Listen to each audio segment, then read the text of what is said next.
Olá a todos! Bem-vindos a mais uma aula de português. Estamos na semana 3 e esta é a primeira aula da semana. O foco da nossa aula será o sujeito indeterminado e a oração sem sujeito. Então vamos lá!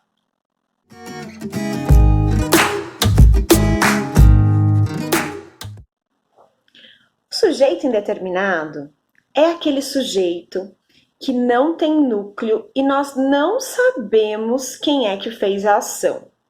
Então, existem duas maneiras de a gente construir um sujeito indeterminado.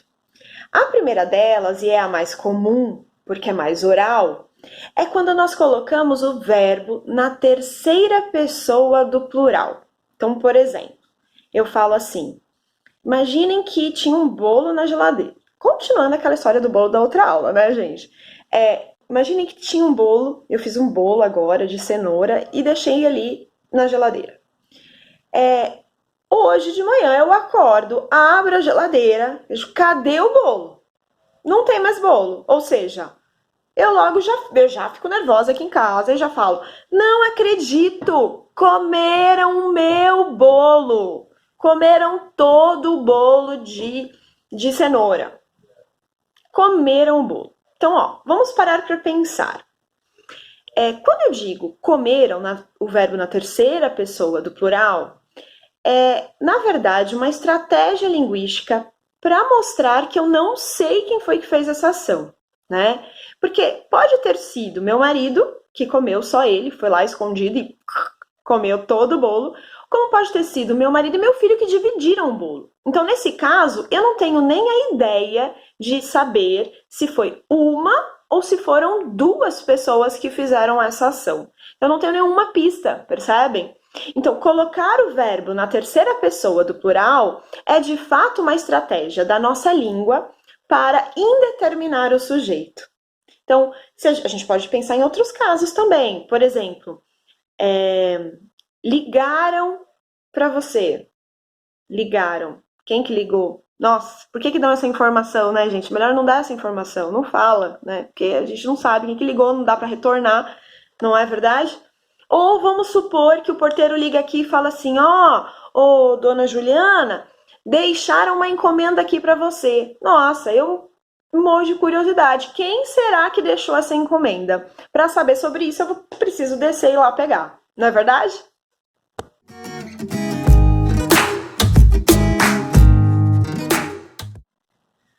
Por que a gente utiliza o sujeito indeterminado? Então, o primeiro efeito de sentido, a primeira estratégia é justamente para deixar o sujeito anônimo. Então, quando eu não quero dizer quem fez a ação, eu utilizo essa estrutura. Por exemplo, vamos supor que eu quebrei um copo. Mas eu não quero falar aqui em casa que fui eu, né? Não quero admitir o meu erro. Então eu falo assim, gente, puxa, quebraram o copo. Fui eu, né? Mas eu não quero admitir isso. Então, nesse caso, eu estou indeterminando e tem uma estratégia, tem uma intenção. A intenção é justamente não mencionar quem fez a ação, é dar um anonimato para quem fez essa ação, né? Nós também podemos utilizar o sujeito indeterminado pensando na hipótese que a gente não sabe de fato quem foi que fez a ação. Então, por exemplo, vamos supor que eu estava no mercado e de repente eu estou passando e olhei no chão uma chave. Daí eu falo assim, nossa, deixaram uma chave aqui no chão. Ou, sei lá, um guarda-chuva. Todo mundo esquece guarda-chuva, né? Então, vamos supor que eu tô andando e eu vejo um guarda-chuva no cantinho ali do mercado. Eu falo, nossa, deixaram um guarda-chuva aqui. Ou esqueceram um guarda-chuva. Quem esqueceu? Não sei. Quem deixou? Não sei. E por que eu tô utilizando essa terceira pessoa do plural? Por que eu estou utilizando o sujeito indeterminado? Justamente porque eu não sei quem foi que fez essa ação. Então, nesse caso, não é para dar um anonimato, não tem essa intenção, é justamente porque eu não sei. Agora, existe uma outra estrutura que constrói o sujeito indeterminado, que é utilizando uma partícula, um pronome que se chama índice de indeterminação do sujeito. Nome grande, né? Então, como que funciona essa estrutura? A estrutura vai funcionar assim. Nós utilizamos o verbo na terceira pessoa, mas nesse caso, ele só pode ficar no singular. Então, é a terceira pessoa do singular, mais o pronome, que é esse índice de indeterminação do sujeito, que é o se. Então, eu só consigo fazer essa estrutura quando eu utilizo verbos transitivos indiretos, bom?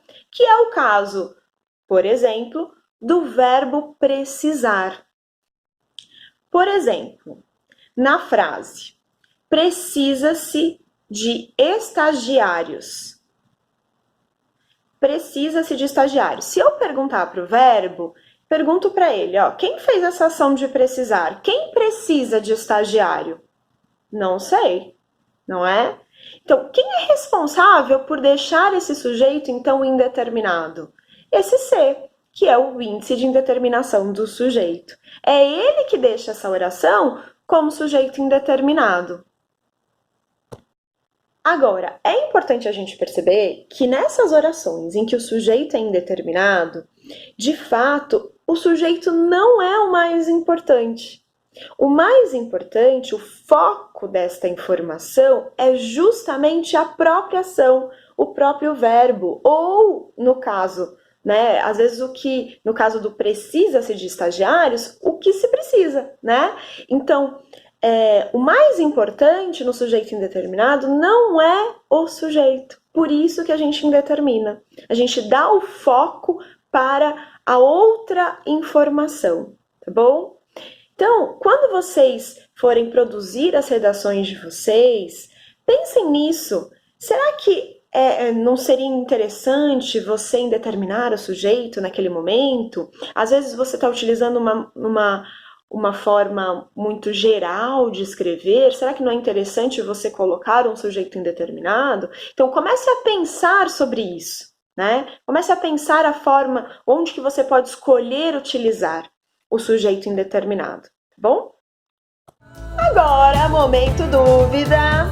Uma dúvida muito comum é a diferença entre o sujeito desinicial e o sujeito indeterminado. E agora? Vamos lá. O sujeito desinicial é aquele que fica na primeira pessoa, no plural no singular, na segunda pessoa, no plural no singular, ou na terceira do singular, só. Para aí. Então, por exemplo, na questão do bolo, né? Vamos supor, se eu falar comi o bolo, eu sei que fui eu, óbvio, porque eu sou eu, né? Eu sei quem sou eu. Agora, se eu disser comeste o bolo, sei que foi tu, não é verdade? Se eu disser comeu o bolo, mas você não sabe quem foi que comeu, tá na terceira pessoa, mas eu sei que foi uma pessoa. Já me deu essa dica, percebem? Então, o comeu o bolo já me mostra que está no singular. Quando eu falo comeram o bolo, eu já não tenho essa distinção, porque comeram o bolo, como a gente viu anteriormente, pode ter sido uma pessoa ou várias, eu não sei. Então, qual a diferença aqui do sujeito desinicial para o sujeito indeterminado? O sujeito desinicial é, de fato, o sujeito que não tem núcleo, mas eu sei quem foi. Fui eu, fomos nós, foi tu, foi ele ou ela. O sujeito indeterminado, de fato, eu não sei. Eu não tenho nenhuma pista de quem fez essa ação. Ou, se eu sei, eu não quero informar, tá bom?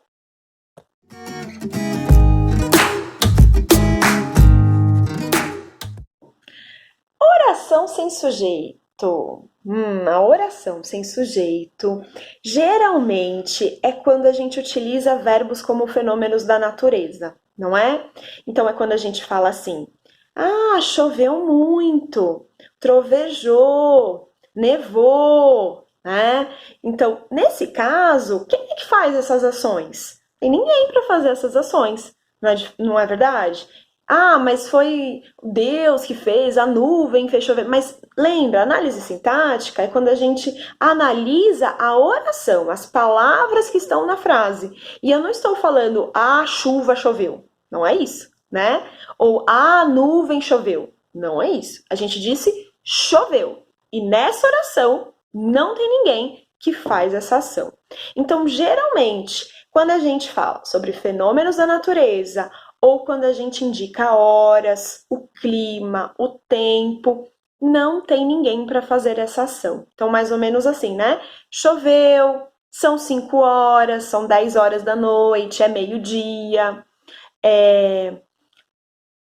faz tempo que eu não te vejo, por exemplo, né? Faz tempo, ó. Quem faz essa ação? Ninguém, né? Faz tempo é uma oração sem sujeito. Ou eu falo assim, nossa, está muito quente. Está muito quente. É uma oração sem sujeito. Quem que tá fazendo ficar quente? Não tem ninguém que faz essa ação, né? Mas, sempre tem uma mas. Sempre tem um mas. A questão agora é a gente perceber que a oração só vai ser sem sujeito de fato se esses verbos tiverem o sentido literal. Porque no sentido figurado, muda tudo. Olha só. Choveu. Ok, se eu tô pensando na chuva, que realmente, né, choveu, molhou, ok, oração sem sujeito, esse é o sentido literal. Mas e se eu falar assim, nossa, no carnaval, assim, tinha muita gente brincando com confete, e aí choveu confete no chão do salão. Choveu confete. Pergunta para o verbo, ó. Sempre perguntem, para achar o sujeito, sempre perguntem para o verbo. Pergunta para o verbo. Quem choveu? Papel. Aliás, quem choveu? Confete. Confete choveu no salão. Então, opa, nesse caso a gente tem uma pegadinha, né? Precisamos prestar atenção porque nesse caso o choveu está sendo utilizado com o sujeito no sentido figurado. Então, na verdade, o confete choveu no chão do salão, né? Então, agora ele tem sujeito. Qual é o sujeito? Tá escrito confete, tem núcleo. Quantos núcleos? Portanto, sujeito simples. Estamos contando aqui. Outro ponto importante da nossa matéria vai ser a concordância nas orações sem sujeito. Porque, veja bem, se eu falo assim, faz anos que eu não te vejo. Ninguém faz essa ação de fazer anos, ok? Que você não vê alguém, né, nesse caso. Então, como é que fica como fica a concordância? Eu falo fazem anos ou eu falo faz anos? Então, o correto, de acordo com a norma padrão, é dizer faz anos. Por quê? Porque o sujeito ele precisa concordar com um verbo. Mas nesse caso é uma oração sem sujeito. Então não tem sujeito para concordar. Ok?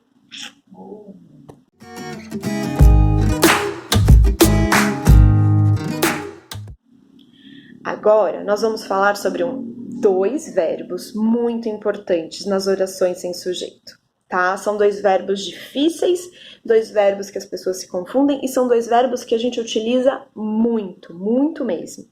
O primeiro deles é o verbo haver. Então, por exemplo, eu falo assim: havia um guarda-chuva no meio da sala. Quem deixou esse guarda-chuva aqui, né? E aí eu pergunto exatamente isso. Eu falo, gente, quem havia no meio da sala? Quem fez a ação de haver um guarda-chuva no meio da sala? Então, ninguém. O verbo haver, ele é impessoal, ou seja, não tem sujeito, não tem pessoa. Ele é um caso especial.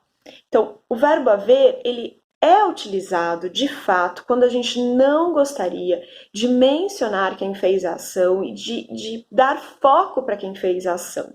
Então, o foco no verbo haver está totalmente no que há, né? Nessa ação de haver algo. Então, não tem sujeito. A concordância também vai ser diferente, ó. Vamos prestar atenção. Eu posso falar assim: havia um doce em cima da mesa. Havia 2 doces em cima da mesa. As duas orações estão corretas. O que estaria errado? Estaria inadequado, né? Não estaria de acordo com a norma padrão se eu falasse haviam 2 doces em cima da mesa, no plural. Por quê? Porque, veja bem, lembra, é uma oração sem sujeito. A concordância sempre acontece entre o sujeito e o verbo. Então, nesse caso, não tem sujeito para concordar. O verbo vai ficar sempre no singular. Então, eu posso falar que havia um doce, havia 2 doces, havia 1000 doces em cima da mesa. Mas o verbo continua no singular, porque ele não tem sujeito para concordar. Agora, o verbo existir. O verbo existir é um verbo difícil, justamente porque o verbo haver e o verbo existir são sinônimos em alguns casos. Mas a estrutura dos dois é completamente diferente. Então, precisamos ficar atentos a essas diferenças. O verbo existir, diferente do verbo haver, ele é um verbo que tem sujeito. Então, eu digo assim, ó, existia um doce em cima da mesa. Pergunta para o verbo, ó, quem existe em cima da mesa? E a resposta é um doce. Quando eu respondo, o que acontece? Eu tenho sujeito. Qual o núcleo do sujeito? Doce. Opa, tem um núcleo. E se tem um núcleo, qual a classificação do sujeito? Sujeito simples. O verbo existir tem sujeito. Já o verbo haver não tem sujeito, embora os dois sejam sinônimos, tá bom? Então, quando eu digo havia um doce em cima da mesa, não tem sujeito, porque ninguém faz essa ação de haver. Mas se eu digo existia um doce em cima da mesa, o doce existe, então é sujeito simples, tá? Precisamos também prestar atenção à concordância do verbo existir, porque já que ele tem sujeito, o sujeito concorda com o verbo. Então, olha só, se eu digo existia um doce em cima da mesa, eu estou concordando o singular com o singular. Mas se eu colocar no plural, a oração vai ficar existiam 2 doces em cima da mesa. Existiam 1000 doces em cima da mesa. Tá bom? Então, nesse caso, o verbo existir concorda com o sujeito, porque ele tem sujeito, né? E por último, vocês observaram alguns verbos que o sujeito estava após o verbo. Quem lembra o nome disso? Estamos falando da ordem, a ordem direta e a ordem indireta.